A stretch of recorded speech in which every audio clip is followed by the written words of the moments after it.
Hey guys, my name's Nick. I'm a Microsoft Certified Expert Administrator. I create a lot of content for MSPs. And in today's video, I'm going to be covering the Microsoft November 2020 updates in the sense of all the new announcements and feature releases that they came out with. I want to preface this video by saying, though, I really tried to eliminate all the noise in the announcements from the standpoint of not being applicable to the MSP space or small business space, in the sense that there is a lot of announcements that relate to enterprise level products, or you need enterprise level products like the E5 offering in order to consume the feature updates that they're talking about in these announcements. I would love your feedback though at the end of this video if there's anything that you would like to see part of this that could be introduced as far as any updates that would be applicable to you.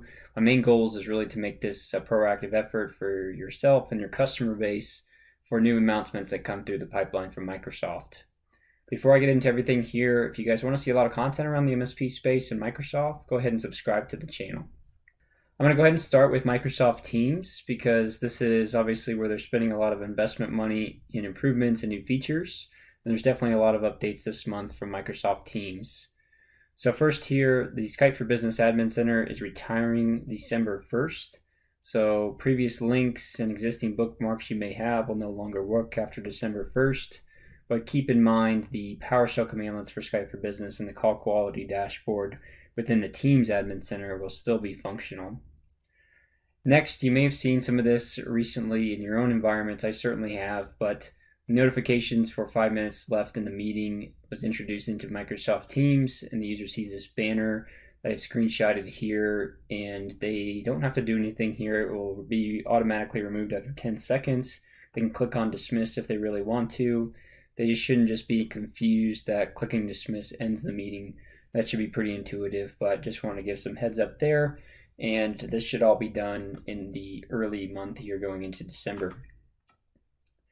Next, they introduced this Teams personal accounts, which was more concerning to me from a DLP standpoint, where it is allowing them to add another account from the work or school that is personal. They can have their own Teams personal account where they can use to collaborate with other friends or family or anything like that. The concern is obviously whenever they are copying corporate documents or potentially saving them in this Teams environment, where you may want to take some action to either one, block them from adding a personal account to a managed device. So you can do that, and I'll link this below in an article I've created here to supplement this with a lot more detail, which is telling you how to do this and block them from adding a personal account with a GPO policy from local Active Directory or through MDM policy via Intune. So you can do that to block them. Otherwise, I would suggest setting up like a Windows Information Protection policy that doesn't allow them to cut, copy, paste, or add other documents to external domains, which would be their personal account. So this has already started going out. You may have already started getting requests about this potentially, but just want to be privy to that, noting the concerns of DLP. The other piece here that's coming out is live transcription for recordings. So this will affect end users in the sense that if they start a recording in a meeting, they'll be asked now to record and transcribe versus just record. So it will look a little bit different to them. But whenever they do this, there's not too much more that's not intuitive, I would say, in the sense that they'll be able to click on that, start the recording, and then like the screenshot I have here, they'll be able to see the transcription notes and be able to export those as well too. This is in English only for right now, just as a side note to that. And the timing for this is mid-February and expected to roll out at the end of February 2021. Next here, this one is not as important, but I wanted to include it just for people who might be using this setting, which is defaulted to mask numbers for PSTN lines for external users who hop onto your bridge. You can see that in the screenshot below here. Previously, though, there was no admin setting to say that this is always going to be masked or you want it to be unmasked. And by default, again, it's always masked to external users. I don't see a problem with that. I don't see a whole lot of use cases where you would want to unmask this, but maybe it's a use case in which you have a relationship or a partnership with another company and they want to see those numbers for some reason. So in this month in early December, they are going to be rolling out the PowerShell commandlets so that you can change the setting from true to false, and you will be able to do that via those admin credentials into PowerShell. The other one here is kind of cool that it's been introduced here in this month and will be leading into next month that you may not be aware of is this polls within Microsoft Teams built on forms, Microsoft Forms. So in here, the presenter can actually draft this form for a poll before the meeting, during the meeting, whenever they want there, but the attendees can view and answer the polls coming from there, and they can submit them for heightened tracking. So if you don't want to use a third-party polling service or want to incorporate that in some of your meetings that may be to external users or maybe just internal meetings, you can now do that from any channels and from your own Microsoft meetings that you create, maybe even one-on-one if you really want to do it that way. The other big one here was that all of the new meetings will be now saved in OneDrive and SharePoint. Saved in OneDrive if they're one-on-one that you've started, and they're saved in SharePoint if they're part of a channel that you use to conduct a meeting off of. This will start being rolled out in the mandatory fashion starting January 11th, 2021. And this is something where it does give you access to some of the built-in features, obviously, to SharePoint and OneDrive, like the external and guest sharing and retention policies that you can create. But the big thing to note is that if you have a one-on-one meeting that's recorded, it will be saved in the user's OneDrive folder labeled recordings, and then the channel meetings will be stored in a folder labeled recordings under the folder name in the document library that's part of that Teams channel. So it's intuitive in that sense that makes sense where that would be stored. You just have to change your mindset of that from going from stream, storing those videos versus being in the actual document libraries. So the other one here that affects end users is this account in orgs section, which is basically saying that you're a guest user as part of another organization. And if you're familiar with this, you know that it's a little toggle drop down next to your profile in the web-based application or the client, and it allows you to hop between different organizations. Now it's just going to be under the user profile, so just clicking on their profile picture, and it'll say accounts and orgs that you see here, which will be incorporated in early December. So just note that if people start saying, hey, I can't move between my accounts anymore, or they're going to notice that this personal account button is there, they're going to ask questions about that. So maybe trying to be more proactive in those regards. The other ones here where you can pin document libraries in Teams. This wasn't available before. You could pin lists and SharePoint sites to Teams channels, but not individual document libraries. So this has already started to roll out and will be rolled out completely in the general audience at the end of January of 2021. The other one here is kind of cool. It's coming out as virtual breakout rooms. This is going to start in early December. There's a lot of admin configuration that you need to do. An end user needs to be a presenter in order to view this information. And obviously, I think you would want to do some training or some education around this. Again, I'll be linking a document that's up on my SharePoint site, which encompasses all the unique details about how to do this from an admin standpoint and end user standpoint.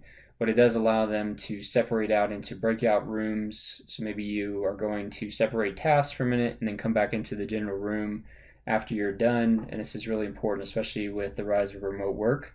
I think it'll definitely take some more time for people to find out good avenues to adopt it. But this is something that other solutions are doing outside of Microsoft Teams as well too. The other one here that is applicable to you if you are incorporating a one-on-one call recording policy. The basic commandlets are changing and the attributes are changing that you need to enable for this to actually work.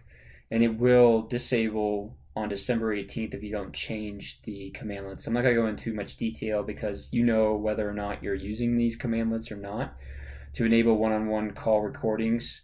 But if you do not change the attribute here on the 18th to reflect this as being true for this new attribute, allow call recordings for calls attributes to true, then they will get that shut off and you'll probably get some help desk calls saying, hey, why can't I record one-on-one meetings anymore? So just be aware of that if you have instituted that policy or have enabled that via your previous PowerShell commandlets. That is something that will change. Microsoft OneDrive here, this is some new settings that you can control where if you have OneDrive sync client enabled, you can disable the actual sync by file name or extension on Windows devices. And it's available with this certain new version, and it'll be available general audience early December here. But basically, this is an end user experience that you see below, where it's got this little toggle minus icon next to it, and it's saying that the admin has included the file types.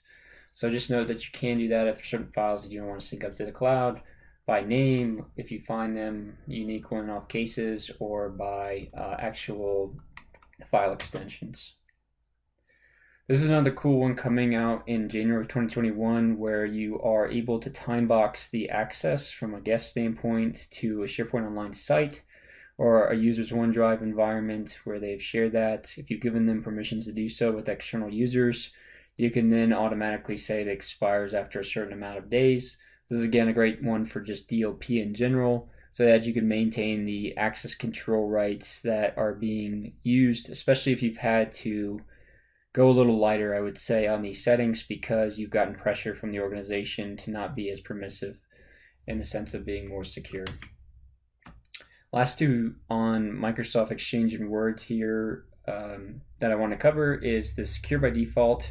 So this one does affect end users in the sense that if you've had any anti-spam policies or Safe Sender allows, which you've whitelisted, and you've also set up some inbound messages that will bypass the anti-spam policy, it will change in the sense that if it's marked as high confidence phish coming through Microsoft's filtering there, it will automatically block that message from coming through, no matter if you've tried to whitelist the sender or not. So just keep in mind that is the case, and if there is a rejection in the future, it's most likely because it's classified as high confidence phish. And so that might be another factor that you have to lead into whenever you're thinking about triaging why this email didn't get sent to me from, somebody who should have been a trusted sender. The other one here that's kind of cool, I'm interested to see how this looks, is at a glance summaries and sharing emails for Word documents. So this is when you're in a Word doc, you click on the share icon in the top right corner, and it says, okay, who do you want to share with? You type in that email, and you just click on send. You don't click on the copy link button or anything like that. You just send it to somebody. They get that email that says, Nick shared a document with you. Here's the title. Open the document. And this is something where it's going to tell you in a brief summary of how long it should take to read the document and some highlights about it. So I'm really interested to see how well and how accurate that is when it comes out. But they have started releasing this in the targeted CDN that's part of late December, and they will do the standard release early next year as well too. So just be on the lookout for that. I'll be interested to see if that's actually accurate or not. Last one here that I want to cover is Microsoft Forms. This is something where if a form is identified as a phishing attack, you as the admin can confirm, and it will block this form permanently across your organization, and it gives you this metadata that you can see in the screenshot from the UPN of the user who created it, and then you can take further action potentially if it's a user within your organization or something like that. And this clearly is an obvious example where you wouldn't want this type of form going around the organization. So that's all the updates I wanted to reference for you guys. Like I mentioned, I will have a full guide that you guys can share internally below on my SharePoint site that I'll link for you. That includes a lot more detail on the exact unique information of each one of these updates. And if you want to drill into it a little bit more from a action standpoint, there's a lot more detail in this guide. So just wanted to give that as a resource for you guys. And like I mentioned earlier, if there's information that you'd like to have that will be more beneficial for these updates that I can provide, feel free to leave in the comments below. Otherwise, again, like or subscribe to the channel if you guys want to see more content around Microsoft 365 and the MSP space. Thanks, guys. Have a great day.